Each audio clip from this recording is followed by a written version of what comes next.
Le drame du Liban aujourd'hui, c'est qu'on est encore une fois, on revient au point zéro de tout ça, c'est le refus des Saoudiens d'accepter l'idée, comme le leur avait presque enjoint Obama à l'époque, c'était de trouver un accord stratégique et définitif avec l'Iran.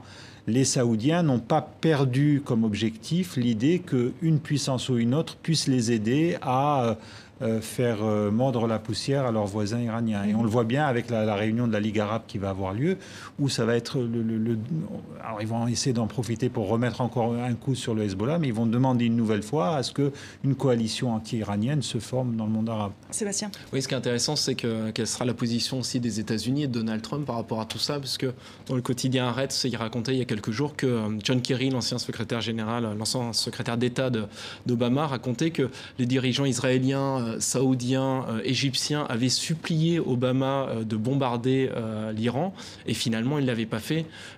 Donc, qu'est-ce que fera Donald Trump dans cette histoire? Et qu'est-ce que feront les Russes? Parce qu'il y a un accord actuellement qui a eu lieu entre les Israéliens et les Russes sur le Golan. C'est-à-dire qu'il y a une négociation qui s'est faite. Les Russes se sont engagés à ce que les... Donc le Golan, c'est ce plateau qui est entre Israël et... qui est occupé par Israël depuis 1973 et qui appartient à la Syrie.